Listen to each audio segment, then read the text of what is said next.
क्या वजह है कि मैकेनिकल होते हुए भी थॉट ने खुद को इतनी इंपॉर्टेंस दे दी, हमने थॉट को इतनी इंपॉर्टेंस दे दी। जैसा कि भगवत गीता में कहा है, अहंकार विमूढ़ात्मा कर्ताहमिति मन्यते। अहंकार से भ्रमित व्यक्ति सोचता है कि वही करता है। इस प्रश्न को पूरी तरह समझने के लिए और इसके उत्तर की गहराई में जाने के लिए वीडियो को पूरा देखें। वीडियोस को सब्सक्राइब करें, लाइक करें और शेयर करें। जहां भी मत प्रकट करना हो कमेंट भी करें। धन्यवाद। वो एक श्रृंखला में है। उसका पिछला वीडियो आप वीडियो के राइट कॉर्नर पर जो आई का आइकन बना है उसको क्लिक करके इसके पिछले वीडियो में जा सकते हैं। जैसे कि मैं इस आई आइकन पर क्लिक करता हूँ तो मुझे इससे लिंक्ड जो इसके ठीक पहले का वीडियो है वो दिखाई देता है और मैं इस वीडियो को सुन सकता हूँ। नमस्कार दोस्तों, फिर इस वीडियो से जो लिंक्ड वीडियो है इसके पहले का वीडियो वो उसी तरह इस आई आइकन को क्लिक करने से हम देख सकते हैं। तो इस तरह इन वीडियोस को आप एक श्रृंखला में देख सकते हैं। ये वीडियोस एक श्रृंखला में है और इन वीडियोस को गहराई से समझने का सबसे बढ़िया तरीका है सारे वीडियोस को शुरू से देखना। अगर आप सारे वीडियोस को शुरू से देखना चाहते हैं तो चैनल के पेज पर जाएं। चैनल का नाम है जिद्दू कृष्णमूर्ति विजडम अद्वैत वेदांत। यहाँ पर क्लिक करें और आप चैनल के पेज पर चले जाएंगे। चैनल के पेज पर आप स्क्रॉल डाउन करें और पहले वीडियो से शुरुआत करें। वीडियोस को पूरा देखें, वीडियोस को पूरी तरह समझने के लिए, और इस यात्रा में सब्सक्राइब, लाइक और शेयर करके सहयोग करें। धन्यवाद। नमस्कार दोस्तों, हम विचारों के आसपास जो अपनी चर्चा कर रहे हैं उस चर्चा को हम आगे बढ़ाते हैं। तो दोस्तों, विचारों के मैकेनिकल नेचर को समझने के बारे में तो हमने काफ़ी बात की और हमने बात करते करते कई बार ये इंगित भी किया कि विचार ऐसी जटिलता क्यों पकड़ते हैं। हमने ये भी कहा है कि उसका मुख्य कारण अहंकार है या अहम भाव है, कर्ता भाव है। और ये जो अहम भाव है ये भी थॉट का ही क्रिएशन है। लेकिन थॉट ने अहम भाव क्रिएट किया और फिर इसी अहम को पोषित करने के लिए थॉट ने असंख्य रूप धारण कर लिए। अब थॉट असंख्य रूपों में विभक्त हो गया सिर्फ अहम को पोषित करने के लिए। अहम जो कि थॉट का ही क्रिएशन है।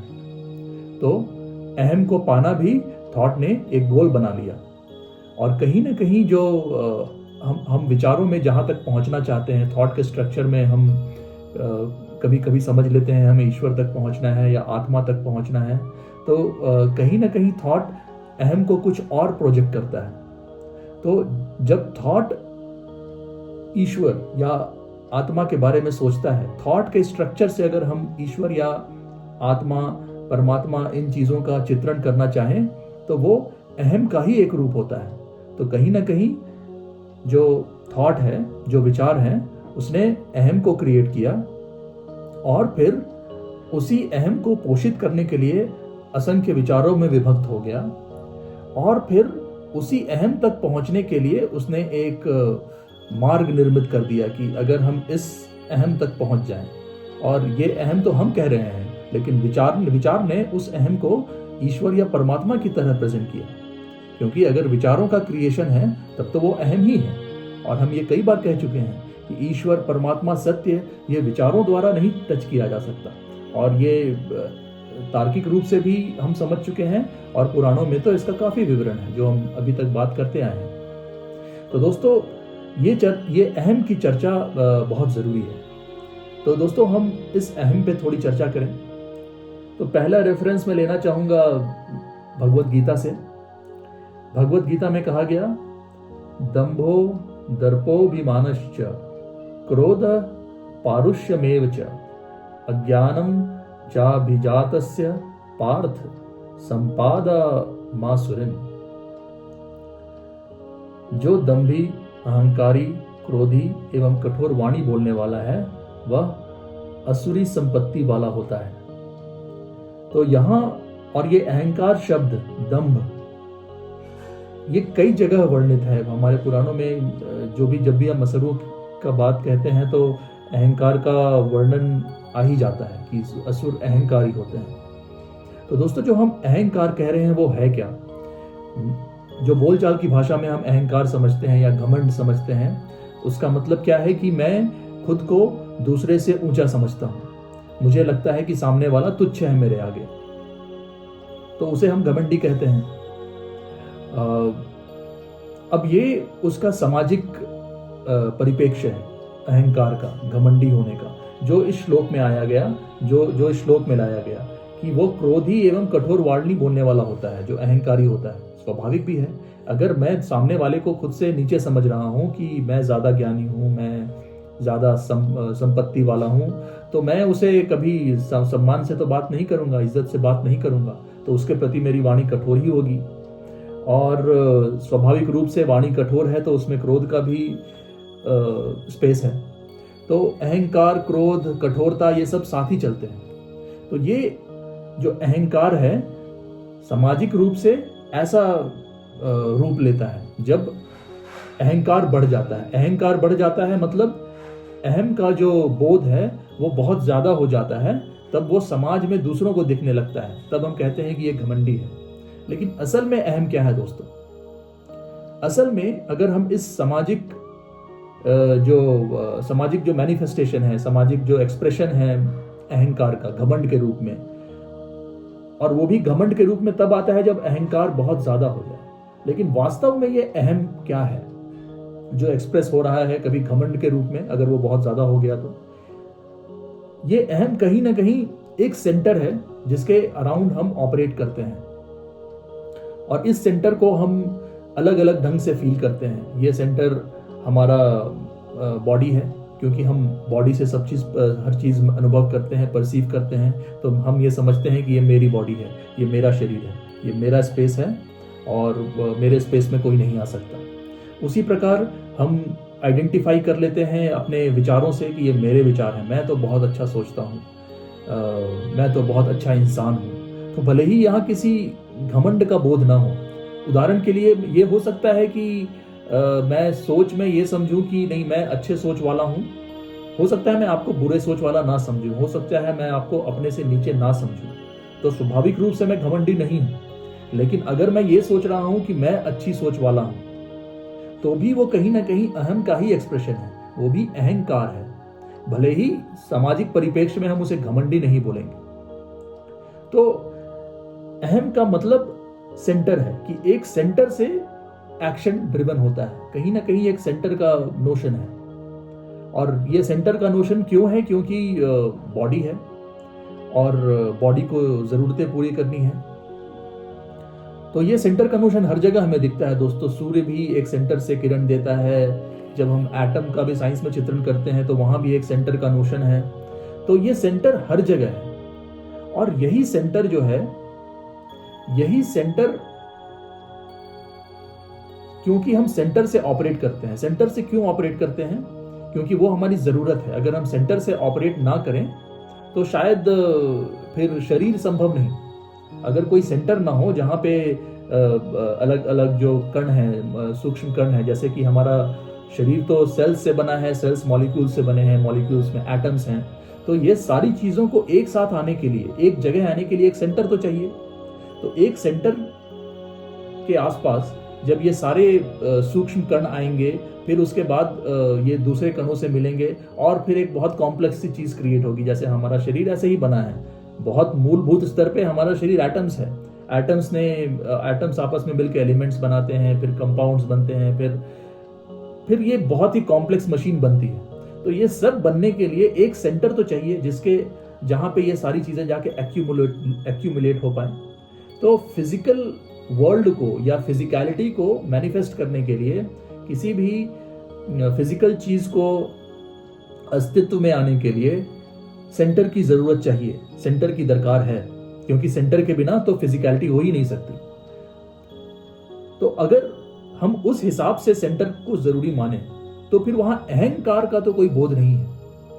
हमें ये पता है लॉजिकली कि एक सेंटर के आसपास चीजें एकत्र हुई हैं, तब हमारा शरीर निर्मित हुआ है। अब इस शरीर को पोषित करने के लिए हमें कुछ खाना है, कुछ पीना है, तो एक सेंटर से हम एक्ट कर रहे हैं। वो मतलब है, वो सेंटर जरूरी है, क्योंकि तभी फिजिकल वर्ल्ड रहेगा, नहीं तो फिजिकल लाइफ, फिजिकलिटी रहेगी ही नहीं। अगर एटम्स एक साथ मिले ही नहीं तो फिर वो कहाँ से एलिमेंट्स और फिर आगे कंपाउंड्स और कॉम्प्लेक्स चीजें बना पाएंगे। तो वो सेंटर तो चाहिए। लेकिन फिर ये सेंटर कैसे अहम का रूप ले लेता है, जहां पे हम सिर्फ सेंटर की तरह काम नहीं करते। सेंटर का तो काम सिर्फ है कि भाई मुझे शरीर को पोषित करना है और शरीर को मुझे कंटिन्यूटी में रखना है, प्रकृति के साथ लय में रखना है। उतना ही काम होना चाहिए सेंटर का कि हम प्राकृतिक नियम के हिसाब से चलते रहें। लेकिन फिर उसके बाद जो ये सेल्फ को इंपॉर्टेंस देना हो जाता है कि अब मेरे विचार हैं वो अच्छे हैं और फिर मैं अच्छा हूँ, या तो फिर वो और चीज़ें उसे चाहिए, ज़्यादा से ज़्यादा चीज़ें एक्यूमुलेट होती हैं, तो फिर ये भावना उत्पन्न हो जाना कि अब मेरे पास ज़्यादा है, दूसरे के पास कम है, तो मैं दूसरे से श्रेष्ठ हूँ। तो ये जब लेयर ऑफ थॉट एक के ऊपर एक चढ़ते हैं तो ये कहीं ना कहीं फिर सामाजिक रूप से, जिसे हम कहते हैं, घमंड का रूप लेते हैं। लेकिन इन सब के पीछे जो फंडामेंटल कॉन्सेप्ट है वो सेंटर का कॉन्सेप्ट है। सेंटर जरूरी है, क्योंकि बिना सेंटर के फिजिकलिटी एग्जिस्ट नहीं हो सकती। और दोस्तों, ये सेंटर क्यों जरूरी है, ये आज हम न्यूरोसाइंस में भी बड़ी ही तरीके से समझ सकते हैं। तो दोस्तों, न्यूरोसाइंस में एक कॉन्सेप्ट है सेल्फ प्रिजर्वेशन का। उसके बारे में मैं आपसे थोड़ी बातें करना चाहूंगा। न्यूरोसाइंस में जो कॉन्सेप्ट है सेल्फ प्रिजर्वेशन का, वो है क्या? और ये सेल्फ प्रिजर्वेशन एक फंडामेंटल एस्पेक्ट है किसी भी लाइफ फॉर्म का, किसी भी जीवंत चीज का।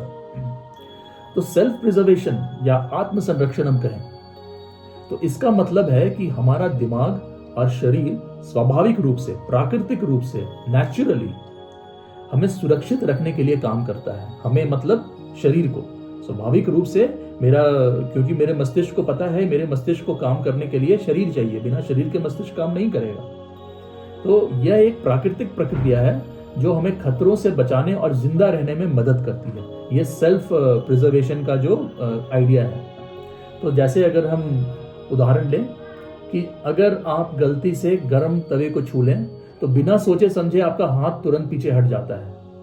ये जो आपका दिमाग है और जो नर्वस सिस्टम है, ये आपको जलने से बचाना चाहता है कि आप और न जल जाएं, क्योंकि उससे शरीर को क्षति पहुंचेगी।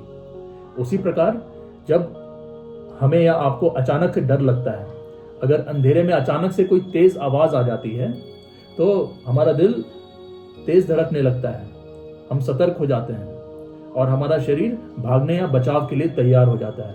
तो जहां भी ये जो बॉडी के सेल्फ प्रिजर्वेशन पे कोई खतरा आता है तो एक इंस्टिंक्टिव रिएक्शन होता है, और वो इंस्टिंक्टिव रिएक्शन होता है हमारे ब्रेन का, हमारे नर्वस सिस्टम का। तो न्यूरोसाइंस के लैंग्वेज में इसी को समझने के लिए दिमाग का एक अलार्म सिस्टम होता है, उसे कहा जाता है एमिगडाला। अब ये जो एमिगडाला है, ये दिमाग का वह हिस्सा है जो खतरे को पहचानता है और तुरंत प्रतिक्रिया देता है। जब यह किसी खतरे को देखता है तो यह शरीर को सतर्क कर देता है। उस हिस्से को बोलते हैं एमिगडाला। ये कहीं ना कहीं दिमाग का अलार्म सिस्टम है। फिर शरीर को प्रतिक्रिया देने का जो आदेश करता है जो हिस्सा, वो है हाइपोथैलेमस। ये हमारे ऑटोमेटिक नर्वस सिस्टम को सक्रिय करता है और शरीर को लड़ने या भागने के लिए तैयार करता है। तो जो रिएक्शन का पार्ट है, तो पहला एमिगडाला से वो अलार्म हुआ, वो अलर्ट क्रिएट हुआ, और फिर उस अलर्ट के बाद जो रिएक्शन देना है वो हाइपोथैलेमस से डिटरमिन हुआ। और उसके बाद एड्रेनलिन कर रहा है। एड्रेनलिन जो है, ये जब हमें खतरा महसूस होता है तो एड्रेनलिन ये हार्मोन होता है। ये जो एड्रेनलिन हार्मोन है, इससे हमारा शरीर तेज धड़कने लगता है और शरीर में ताकत बढ़ जाती है। तो ये एड्रेनलिन काफी प्रचलित हार्मोन है। एड्रेनलिन रश बोला भी जाता है। बहुत सारे जो अपना पौरुष दिखाना चाहते हैं बोलते हैं एड्रेनलिन रश आया। तो इसका मतलब क्या है कि ये वो हार्मोन है जो शरीर में अचानक से क्षमता बढ़ाता है अगर उसे फाइट करना है जो सामने आने वाला खतरा है उससे। और उसी प्रकार किसी खतरे को या किसी भी चीज को रिमेंबर करना जो मेरे बॉडी को हार्म कर सकता है, वो याद रखने की क्षमता आती है हिप्पोकैम्पस से। अगर हमें पहले कोई बुरी घटना हुई है तो हिप्पोकैम्पस इसे याद रखता है और अगली बार हमें सतर्क रहने की चेतावनी देता है। तो दोस्तों, फंडामेंटली ये सेल्फ प्रिजर्वेशन का आइडिया है। और हम सब जानते हैं थ्योरी ऑफ इवोल्यूशन से कि हम ऐसे पैदा नहीं हुए हैं, हम इवॉल्व हुए हैं बहुत ही फंडामेंटल लाइफ फॉर्म से। तो भले ही सुनने में अजीब लगे, लेकिन जो भी जीवित चीज हम देखते हैं वो एक सिंगल सेल अमीबा से आई है, जो इतने न जाने कितने तरह के लाइफ फॉर्म हैं, एक्वेटिक, एम्फीबियस, जमीन पे रहने वाले, और फिर हम जैसे सोफिस्टिकेटेड प्राणी, ये सब एक सिंगल सेल अमीबा से आए हैं और करोड़ों साल के इवोल्यूशन का हम नतीजा है। तो ये इवोल्यूशन तभी हो पाता अगर वो फिजिकल एंटिटी सुरक्षित रह पाती। तो ये प्रकृति की डिमांड थी, ये इंटेलिजेंस की डिमांड थी कि हम सुरक्षित रह पाए। इसीलिए हमारा ब्रेन नेचुरली सेल्फ प्रिजर्वेशन के लिए इवॉल्व हुआ है। तो ये तो प्राकृतिक चीज है, इसमें कोई समस्या नहीं। फिर ये जो प्राकृतिक चीज है, ये कब फिसलकर इस अहंकार का रूप धारण कर लेती है?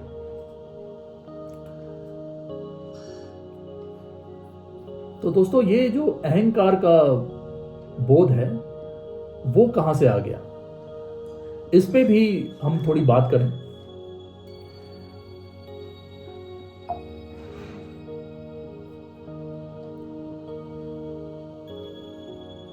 तो इसका भी वर्णन, पहले तो अहंकार का बोध तो हमें कई पुराणों में, कई ग्रंथों में मिलेगा। फिर ये जो नोशन है कि ये अहंकार फिर उत्पन्न कैसे हुआ, ये सेंटर या ये सेल्फ प्रिजर्वेशन की जो क्वालिटी है वो ये अहंकार में कैसे बदली। तो इस पे ईशोपनिषद में कहा गया है, अविद्यायाम मृत्युम तीतर्वा विद्या मृतम श्नुते। अविद्या से मनुष्य मृत्यु को प्राप्त होता है और विद्या से अमरत्व को। तो यहां जो एक्सप्रेशन है वो अविद्या क्या है? वो अविद्या वही है कि हम सेंटर से काम कर रहे हैं प्राकृतिक रूप से, लेकिन फिर इस सेंटर को एम्पलीफाई कर देना, इस सेंटर को बिल्कुल दुनिया बना देना और इसके आसपास एक दुनिया क्रिएट कर देना, वो अविद्या है। तो अहंकार का बोध होना जो प्रकृति से हटके है, प्राकृतिक गुणों से हटके है। प्राकृतिक गुणों से सेंटर का काम करने में कोई समस्या नहीं, सेल्फ प्रिजर्वेशन में कोई समस्या नहीं। लेकिन जब ये अविद्या में मनुष्य चला जाता है कि अब मैं ही सब कुछ हूं, मैं ये कर सकता हूं, मैं वो कर सकता हूं, ये जो थॉट का खेल शुरू हो जाता है, तो फिर अविद्या है। और ये जब ये बोध हो जाए कि ये बस एक मैकेनिकल प्रक्रिया है, ये इवोल्यूशन की वजह से हमें सेल्फ प्रिजर्वेशन का इंस्टिंक्ट है, इसके आसपास हमें दुनिया बनाने की जरूरत नहीं है अहम रूपी, तो उसे हम विद्या कह रहे हैं और कह रहे हैं विद्या से अमृतत्व को प्राप्त किया जा सकता है। विचार इस भ्रांति में आ गया कि वह सर्वोच्च है, क्योंकि उसे सिखाया ही नहीं गया कि वह एक मात्र यांत्रिक प्रक्रिया है, एक मैकेनिकल चीज है, वो मशीन है। तो जब तक ये विचार को न सिखाया जाए कि वो मैकेनिकल है, तो वो खुद को इंपॉर्टेंस ही देता रहेगा। तो वो अलग अलग ढंग से खुद को इंपॉर्टेंस देता है कि हम कभी क्रिएटिविटी के नाम पे थॉट को इंपॉर्टेंस दे देते हैं, या कभी हम ईश्वर के नाम पे थॉट को इंपॉर्टेंस दे देते हैं। लेकिन थॉट एक्चुअली तो मैकेनिकल ही है। और इसी चीज का नोशन न्यूरो साइंस में भी है। न्यूरो साइंस में इसे कहते हैं सेल्फ कंसिस्टेंट। तो ये सेल्फ कंसिस्टेंट क्या चीज है दोस्तों?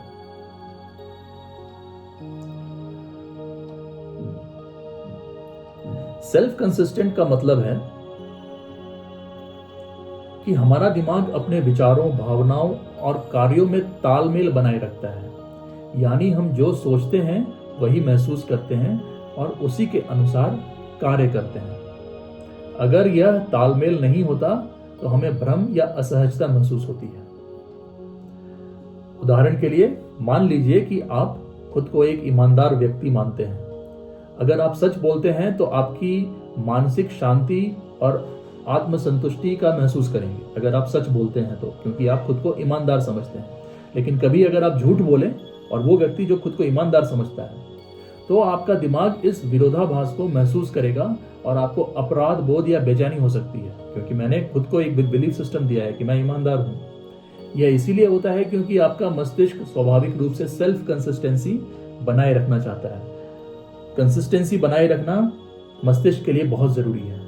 लेकिन वही जब विचार का आकार ले लेता है, मैंने मान लिया कि मैं ईमानदार हूँ, खुद को इंपॉर्टेंस दे दी, तो वहाँ अगर किसी वजह से वो जो ईमानदारी का नोशन मेरे थॉट ने बनाया है वो किसी वजह से अगर मीट नहीं हुआ तो मुझे बेईमानी सा फील होगा, मुझे लगेगा कि मैं गलत कर रहा हूँ। तो न्यूरोसाइंस के हिसाब से प्री फ्रंटल कोर्टेक्स सोचने और निर्णय लेने वाला भाग है। यह दिमाग का वो हिस्सा है जो हमारी पहचान, मूल्यों और विचारों को बनाए रखता है। यह सुनिश्चित करता है कि हम अपने विश्वासों और कार्यों में सामंजस्य बनाए रखें। जो भी हमारा वैल्यू सिस्टम है, हमारा एक्शन वैसा ही हो। वो कहाँ से आ रहा है? वो प्रीफ्रंटल कोर्टेक्स से आ रहा है। और दोस्तों, ये सारा इवोल्यूशन जो ब्रेन में हुआ, ब्रेन ने रिस्पॉन्ड किया इस थॉट को इंपॉर्टेंस जैसे हम देने लगे तो देखते हैं ब्रेन किस किस तरीके से इवॉल्व करता है। फिर कॉग्निटिव डिसोनेंस, विचारों में असंगति। जब हमारे विचार और कार्य मेल नहीं खाते तो दिमाग में असहजता पैदा होती है। इसे कॉग्निटिव डिसोनेंस कहते हैं। उदाहरण, अगर आप खुद को फिटनेस प्रेमी मानते हैं लेकिन जंक फूड खाते हैं तो आपका दिमाग बेचैनी महसूस करेगा और अपने कार्य को सुधारने का संकेत देगा। उसी प्रकार रिवॉर्ड देने की या इनाम देने की प्रणाली है। जब हम अपने मूल्यों के अनुसार काम करते हैं तो हमारा दिमाग डोपामाइन या खुशी देने वाला केमिकल रिलीज करता है। तो दोस्तों, हम देख सकते हैं कि थॉट ने ये क्या खेल खेला है, क्या माया रची है। और शायद इसीलिए भगवत गीता में बहुत ही खूबसूरती से इसे माया कहा गया कि ये सब हमने दुनिया बना ली कि हम अच्छे हैं, हम ईमानदार हैं, हम ऐसे हैं, हम वैसे हैं। और फिर उस हिसाब से हमारे मस्तिष्क ने रिस्पॉन्ड भी किया, उस हिसाब से हार्मोन्स भी सिक्रीट होते हैं। तो ये जो मैकेनिकल प्रक्रिया है ये कैसे आई? क्योंकि पहले तो बस सेल्फ प्रिजर्वेशन की बात थी। अब सेल्फ जब प्रिजर्व हो गया और सेल्फ प्रिजर्वेशन की जब इशू नहीं बची तो थॉट को लगा कि अब या फिर थॉट को कॉन्टिन्यूटी की ज़रूरत महसूस हुई कि अब मेरी ज़रूरत क्या है। फिर अगर सेल्फ प्रिजर्वेशन हो ही गया तो उसमें सेंटर का काम तो हो गया। तो कहीं ना कहीं जो थॉट है उसने फिर अहम क्रिएट किया जब सेल्फ प्रिजर्वेशन टेकन केयर हो गया। तो अब ये उसके लिए क्रिएट करना इसीलिए ज़रूरी था क्योंकि नहीं तो फिर थॉट की ज़रूरत ही नहीं थी। और थॉट क्यों आया? क्योंकि हमारा मस्तिष्क बहुत इवॉल्व था और इतना कॉम्प्लेक्स न्यूरल नेटवर्क, उससे कहीं ना कहीं ये, जैसे आज के साइंटिस्ट भी रिसर्च करते हैं कि शायद इस कॉम्प्लेक्स न्यूरल कनेक्शन की वजह से कॉन्शियसनेस आता है। तो वो जो कॉन्शियसनेस है और जो थॉट है दोनों को शायद हम मिक्स कर देते हैं। तो कहीं ना कहीं इस न्यूरल कनेक्शन की वजह से एक आत्मबोध उत्पन्न हुआ कि मैं हूं, और जब मैं हूं तो मैं कहां से आया। इस तरह की चीजें स्वाभाविक रूप से शुरू हुई होंगी कि मैं कहां से आया, और फिर शायद वो आध्यात्मिक चेतना शुरू में जागृत हुई होगी। लेकिन कहीं ना कहीं थॉट ने उस आध्यात्मिक चेतना को कवर कर लिया, उसको ढक दिया। अब जब उस आध्यात्मिक चेतना को थॉट ने ढक दिया तो उसने इस अहम को क्रिएट किया कि मुझे इस अहम को पोषित करना है, मुझे कहीं पहुंचना है, मुझे कहीं जाना है। और अगर हम कहीं पहुंच गए तो फिर थॉट की तो कोई ज़रूरत ही नहीं। तो इसीलिए थॉट ने नए नए टारगेट बनाना शुरू कर दिया कि मुझे इस जन्म में ये करना है, फिर उसकी कॉन्टिन्यूटी आगे बनाए रखी, और फिर कल्चर के रूप में, ट्रेडिशन के रूप में ये थॉट निरंतर चलता रहा। तो वो अहम जो एक सेल्फ प्रिजर्वेशन के नोशन से क्रिएट हुआ, उसके इंस्टिंक्ट से क्रिएट हुआ, और उसका काम बस वहीं तक होना था। उसके आगे जो भी हमारी सेरिब्रल कैपेसिटी थी, ब्रेन की कैपेसिटी थी, उसको स्वाभाविक रूप से शायद कुछ और करना था, लेकिन वो कुछ और करने लगा क्योंकि कहीं ना कहीं हम उस ब्रह्म चेतना से अलग हो गए। और वो अलग इसीलिए हुए क्योंकि थॉट ने अहम को क्रिएट कर दिया और सारी दुनिया अहम के आसपास ही बना दी। तो थॉट ने ही अहम को क्रिएट किया, और जब थॉट खुद को देखता है तो उसे लगता है कि वो किसी और चीज को देख रहा है, किसी सुप्रीम कॉन्शियसनेस को देख रहा है, और फिर उस तक पहुंचने की एक दौड़ लगा देता है। और जैसा कि हम जानते हैं फिर ब्रेन भी उसी हिसाब से रिस्पॉन्ड करता है और मैकेनिकली हम काम करने लगते हैं कि अब हमें अच्छा होना है, हमें अच्छे कर्म करने हैं, अच्छे कर्म करेंगे तो मैं स्वर्ग जाऊंगा, फिर स्वर्ग में मुझे ये मिलेगा वो मिलेगा। थॉट के आसपास पूरी दुनिया खड़ी हो गई जिसे हम माया कहते हैं। तो दोस्तों ये चर्चा अहंकार के बारे में, अहम के बारे में उम्मीद है आपको रोचक लगी होगी। अगले वीडियो में फिर मिलते हैं। धन्यवाद।